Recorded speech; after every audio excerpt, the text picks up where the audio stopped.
Hello. Okay, so hi everyone. Stevie G, or at least that's the moniker I'm going by now. And today's video is going to be titled My Holiday Gaming Haul 2025. So this year I got quite the haul of games between Black Friday sales, gifts, etc.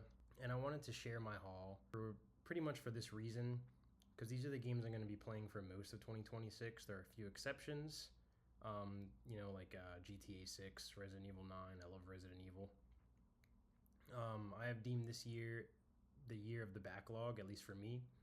I'm trying to be more conscious of the games I purchase and the amount of money I spend on games that I might not even get to for 4 or 5 months when they're already on sale. I've been burned by that so many times. So I figured highlighting my haul of excellent games could inspire some more backlog gaming this year. It's not all old games. In fact, many of them are quite new. But I was patient. I waited until the holidays, which is something I do less and less now that I'm an adult and have some disposable income. So let's just get right into it. The first one is one that I'm really enjoying right now, is Ninja Gaiden 4. This game is amazing. There's not a lot of just straight up action games anymore. And sometimes, I've been playing Metaphor a lot recently, and it's a very complex game with a lot of complex systems. And sometimes I just want to shut my brain off and slash some dudes and chop some heads off and throw some shuriken and jump around. And, there's not really a story to get invested to. It's just fun action combat gaming, and I've been kind of craving that recently. There hasn't been a lot of that in the space as of late. So this is one that I asked for Christmas that my mom got me, and I'm really enjoying it. I think the combat is phenomenal. A lot of combos and stuff you can do. The graphics aren't the greatest. It's not cutting edge, but I'm really enjoying it. I think it's a lot of fun, and I highly recommend it for anyone who just wants some action combat in their lives. I believe it was on sale. There was a Black Friday sale. I think it's over now, but it was on sale for like $50. It might go down a little bit lower as a gift, so I would pay for it. Thank you, Mom. But I'm really enjoying this game, and I think I'm like 60% of the way through, 75% of the way through. I don't have all the weapons yet. I have 3 of the weapons, and I'm just having a lot of fun with it. It's just good mindless action, and I really enjoy it. I highly recommend this game. For anyone who's a fan of Ninja Gaiden, or just wants to get into the series for the first time, you don't really have to play the other Ninja Gaiden games to get into this. It's a brand new character. There are some callbacks to the old character, but highly recommend this one. The next one is one that I'm super excited about. It's Silent Hill F. And, I'm a big survival horror fan. Resident Evil is one of my favorite gaming franchises. Resident Evil 4 is my favorite game of all time. And I just love survival horror, and this just harkens back to that OG survival horror feel, psychological horror, where you're managing your resources, you're running around. I was playing in the living room, and my girlfriend was on the couch scrolling on TikTok, and I got to a part, it's really early on, it's at the first 30 minutes of the game, where I'm just running around and you don't have a weapon yet, and so these creatures show up and you just have to run and dodge them. And that freaked me out. I was screaming, I was yelling. My girlfriend was like, "Yo, why are you screaming? Go play in the other room. I'm gonna go to the other room. Why are you screaming?" And it was just such a fun time, and I really enjoy these type of games. I really enjoy that thrill that you get being chased by monsters, right? It's not real life. It's obviously fake. You die, you restart. It's not like real life, but I really enjoyed it. And the physical edition of this is really cool because it comes with a poster, which I still need to hang up. This is one side of the poster, and this is the other side. Oh, I didn't even fold it up all the way. Excuse me. Look how creepy that is. I love it. I love it. My girlfriend actually is more scared of this side than this side. She was like, hang up this side because it's less freaky. And I was like, what? I couldn't believe it. But this is one I'm really excited to get into. I just love like I said, the managing of resources, and this is one I'm really excited to dive more into. I think I'm like maybe an hour in. So this is one I'm really looking forward to playing more as the year goes on. The next one is there was a buy two get one at GameStop, and so I decided to pick up a couple of games that I've been wanting to try. The first being Yakuza 0. I've never played a Yakuza game, but I've heard this is the best one, and I got this for a couple reasons. First, I've been looking for an open world game on my Switch so that I can play something open world portably. And I've always wanted to get into Yakuza, so I figured, this is the best version I've heard, the director's cut. It is a game key card, which, it's whatever. I can do another video on that, but, I don't mind it. I'm so far, I'm really enjoying it. I'm only like an hour or so in. I got these new games. I wanted to test them out, and then eventually I'll put some to the side and just focus on one, which I'll get to. It'll be my final game, the one that I'm just all in on right now. I'm really enjoying it. But I really like it so far. The combat is awesome. The story is instantly gripping. I really need to get back to it because the story is just so cool. You're in the Yakuza, and I love Japanese culture. I love Japan, and I just think it's great so far. And I'm really looking forward to getting into this. The goofiness of it. It's just a lot of fun. The next one in my GameStop haul was Doom: The Dark Ages. This one I'm a little further in. I played about 4 hours or so. I'm playing on hard mode, so I'm having to redo. I like banging my head against the wall, so to speak, and redoing hard parts and feeling that sense of accomplishment when you really, really do well on it. And so, Doom's just another one of those games where it's kind of like Ninja Gaiden, where it's just mindless action. You don't really have to think about too much. There's not a lot of complicated systems. You're just fighting demons. You're just shooting demons, and you have this shield. And I've played the other Dooms, Doom 2016, and the can't remember the name of the second Doom Eternal. Doom Eternal was amazing, and so I'm really looking forward to diving further into this. I'm really looking forward to this one. So once I beat the game, that'll be the last one on my list. This will probably be what I get to next, because it's just really gripping and it's just a lot of fun. It's just pure fun. It's not gonna revolutionize anything. It's not anything you haven't experienced before, but it's a fresh take on it. It's like a medieval Doom, and there's mechs and dragons, and just really cool. Just really, really cool. The next one is Final Fantasy VII Rebirth. Now, I got this, it was like $20.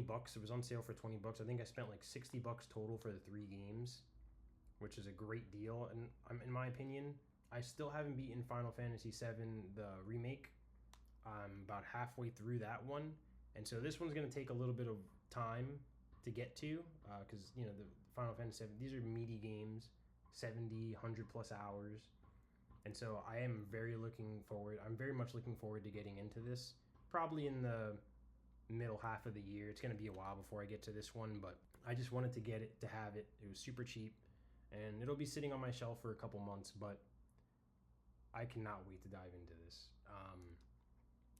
The way they've redone Final Fantasy VII, I played the original, and it's just the way they've changed things up and changed up the story, and now it's like a story within a story. It's just really cool how Square kind of redid this, and I'm really looking forward to how they redo older Final Fantasy games that, I don't really have a lot of nostalgia for, because I didn't really play that growing up.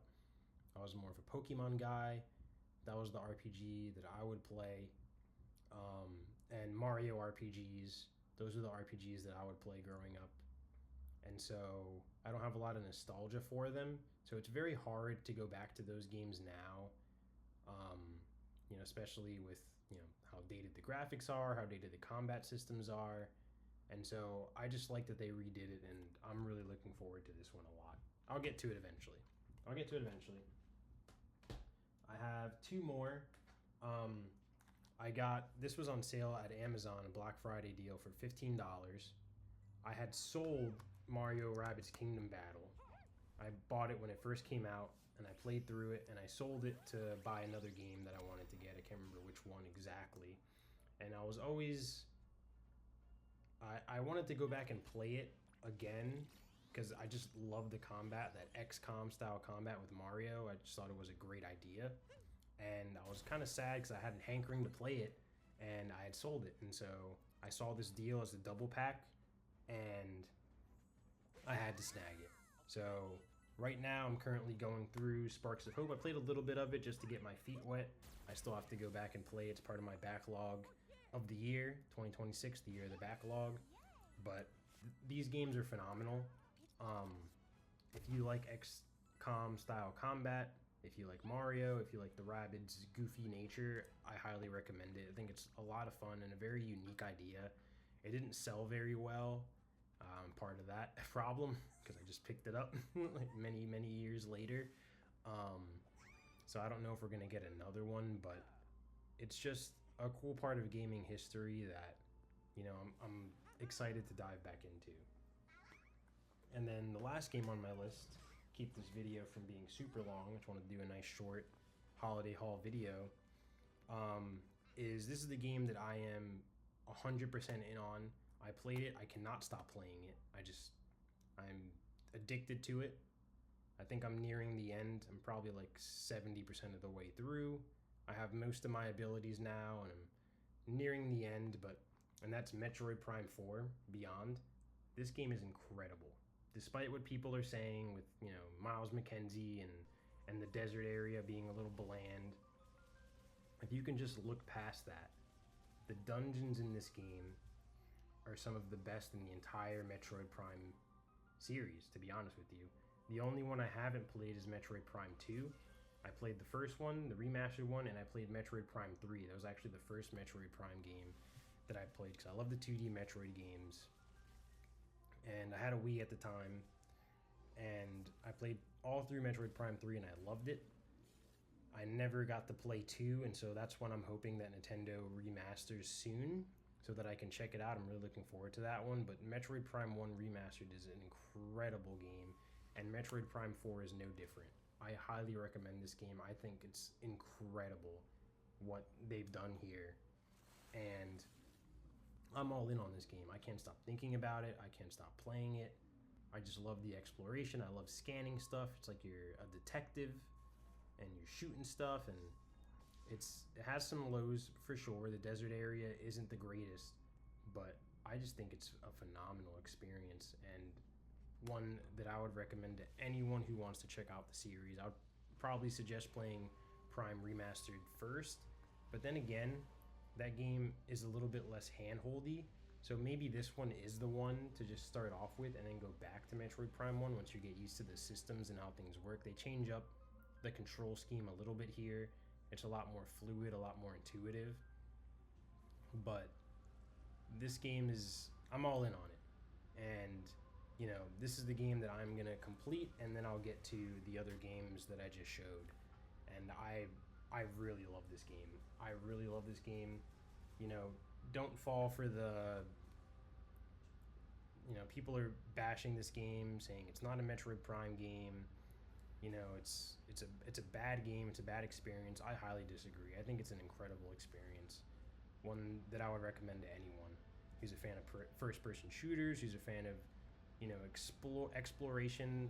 This game is heavy on the exploration. It's not a typical first-person shooter. You know, there's Z targeting, you lock on, but I think it's great.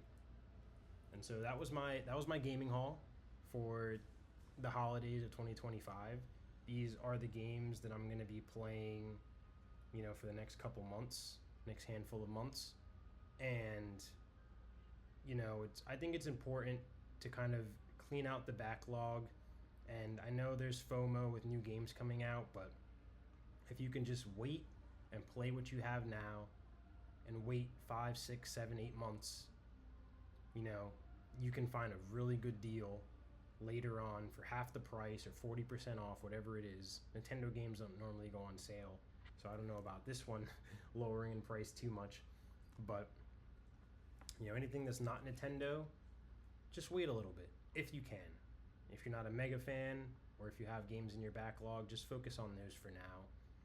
And so that was my holiday haul. What are some games you guys are trying out? What did you guys get for Christmas, for the holidays? If you don't celebrate Christmas, for the holidays, whatever.